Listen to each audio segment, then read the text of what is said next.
Η μικρή πριγκίπισσα, κεφάλαιο πρώτο, η Σάρα Κρού. Ήταν μία παγωμένη χειμωνιάτικη ημέρα.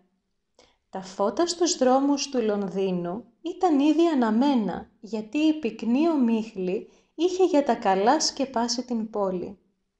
Μέσα σε μία νοικιασμένη άμαξα, ένα κοριτσάκι είχε κουλουριαστεί στην αγκαλιά του πατέρα του και κοίταζε με ύφος σκεπτικό έξω από το παράθυρο. «Τι σκέφτεσαι, Σάρα?» τη ρώτησε ο πατέρας της και την έσφιξε ακόμη περισσότερο στην αγκαλιά του.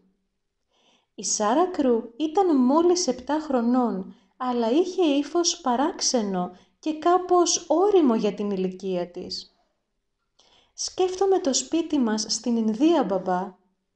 Το ζεστό ήλιο και τον καταγάλανο ουρανό», απάντησε με νοσταλγία. «Όλα εδώ είναι τόσο διαφορετικά». Ο νους της πετούσε στο μεγάλο ταξίδι που είχαν κάνει με τον πατέρα της, τον λοχαγό Κρού, από τη Βομβάη μέχρι το Λονδίνο. Αναλογιζόταν το τεράστιο ατμόπλιο, τον απέραντο ωκεανό και της φαινόταν παράξενο πως τόσο σύντομα η ζωή της είχε αλλάξει τόσο πολύ. Τώρα βρισκόταν σε μία πόλη που η μέρα δεν ξεχώριζε από τη νύχτα και ο ουρανός ήταν αθέατος. «Μπαμπάκα μου, εδώ είναι το μέρος», ψιθύρισε η Σάρα και κόλλησε ακόμη περισσότερο πάνω του. «Ναι, μικρούλα μου, όπου να είναι φτάνουμε», είπε εκείνος με θλιμμένη φωνή.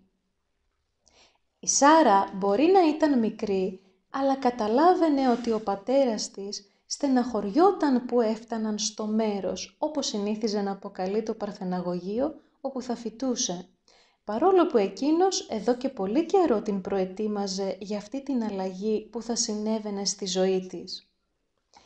Η Σάρα ήξερε πως έπρεπε να εγκαταλείψει για κάμποσα χρόνια την Ινδία και να γραφτεί σε ένα καλό σχολείο της Αγγλίας για να σπουδάσει. Ήταν κάτι που έκαναν όλοι οι άνθρωποι της τάξης της και ήταν υποχρεωμένη να το δεχτεί και αυτή. Το μόνο που τη στεναχωρούσε ήταν ότι ο πατέρας της δεν θα έμενε κοντά της. Ήταν πολύ δεμένη μαζί του, μια και δεν είχε κανέναν άλλον στον κόσμο. Η μητέρα της, μια πανέμορφη Γαλλίδα, είχε πεθάνει στη γέννα και ο νέος και τρυφερός πατέρας της, ο λοχαγός Κρού, την είχε αναθρέψει μόνος του και είχε δεθεί πολύ μαζί της. Έμεναν σε ένα μεγαλόπρεπο σπίτι με πλήθος υπηρέτες που αποκαλούσαν τη Σάρα μικρή κυρία και της έκαναν όλα τα χατήρια. Ήξερε ότι ο πατέρας της ήταν ζάπλουτος και πως και εκείνη μια μέρα θα ήταν πλούσια, αλλά αυτό δεν την απασχολούσε. Ήταν ένα χαϊδεμένο παιδί που είχε ό,τι επιθυμούσε, αλλά παρέμενε λογικό και δεν εκμεταλλευόταν την κατάσταση. «Καλέ μου μπαμπά, δεν μπορείς να μείνεις κι εσύ μαζί μου?» τον ρωτούσε συνέχεια. «Πολύ θα το ήθελα, Σάρα, και το ξέρεις, αλλά πρέπει να γυρίσω στην Ινδία και να δουλέψω. Εξάλλου, δεν θα λείψεις πολύ. Στο μεταξύ, θα μένεις σε ένα ωραίο σπίτι με άλλα κοριτσάκια, θα παίζεις μαζί τους και εγώ θα σου στέλνω πολλά από τα βιβλία που σου αρέσουν. Θα μεγαλώσεις γρήγορα και θα γυρίσεις πίσω πριν καλά-καλά καταλάβεις πώς πέρασε ο καιρός». Αυτή η ιδέα της άρεσε και αφού έπρεπε να πάει σε αυτό το μέρος θα το έπαιρνε απόφαση. Άλλωστε λάτρευε τα βιβλία. Μάλιστα πολλές φορές έφτιαχνε δικές της ιστορίες που τις διηγιόταν πολύ ζωηρά, λες και ήταν αληθινές.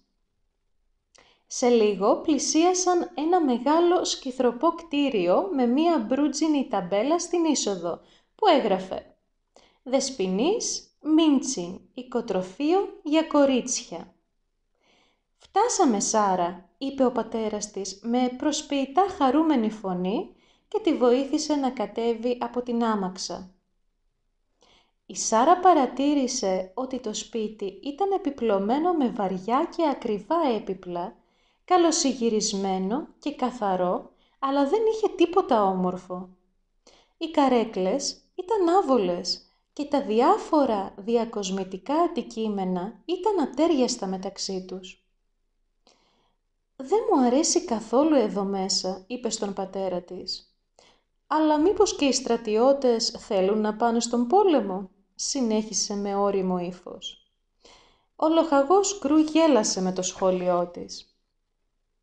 «Έχεις πολύ γούστο όταν μιλάς με αυτό το ύφος», και παίρνοντάς τη στην αγκαλιά του, είπε αναστενάζοντας.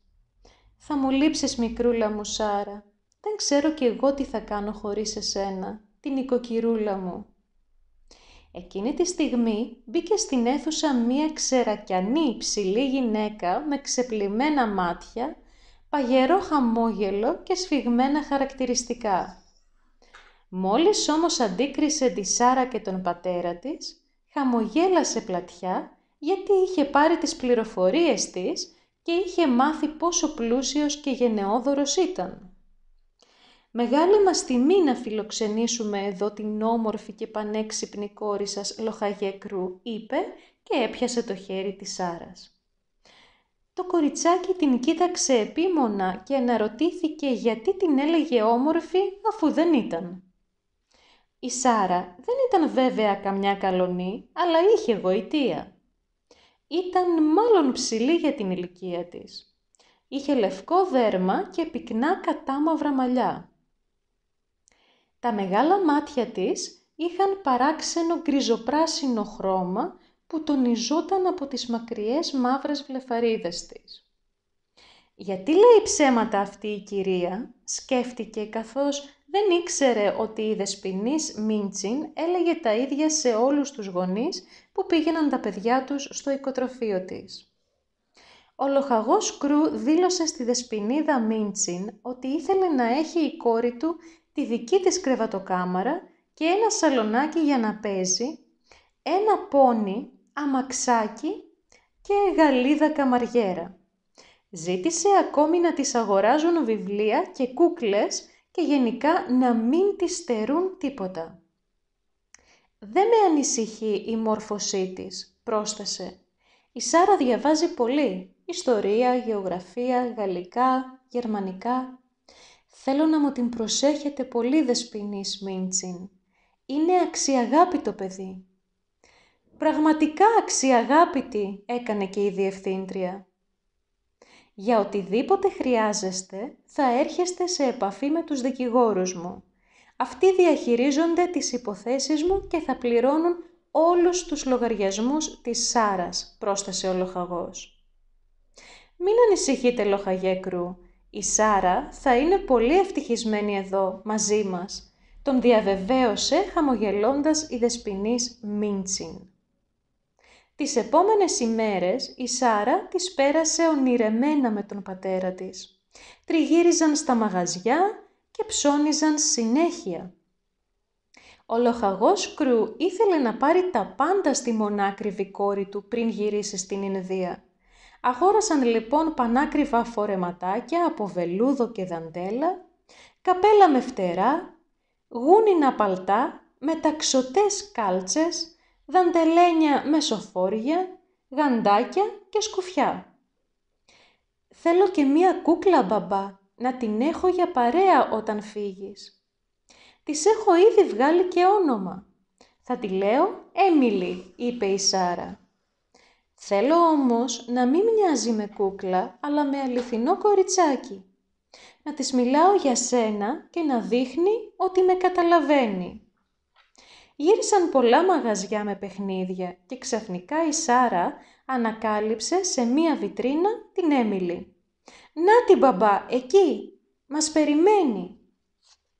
Η Έμιλι ήταν μία μεγάλη κούκλα με καστανόξανθα μακριά μαλλιά που έπεφταν σε μπούκλες και μάτια που ανοιγόκλειναν σαν αληθινά, με πραγματικές βλεφαρίδες. Είχε πολύ εκφραστικό προσωπάκι και η Σάρα τη λάτρεψε με την πρώτη ματιά. Όταν έφτασε η στιγμή να αποχαιρετήσει τον πατέρα της, Η Σάρα δεν έκλαψε. Τον αγκάλιασε μόνο σφιχτά με τα μικρά χεράκια της και τον φίλησε πολλές φορές.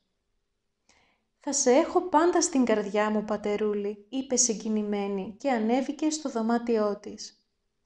Κλείδωσε την πόρτα και κάθισε δίπλα στο παράθυρο μαζί με την Έμιλι. Παρακολουθούσε την άμαξα που έπαιρνε τον αγαπημένο της πατέρα μακριά της, μέχρι που χάθηκε από τα μάτια της.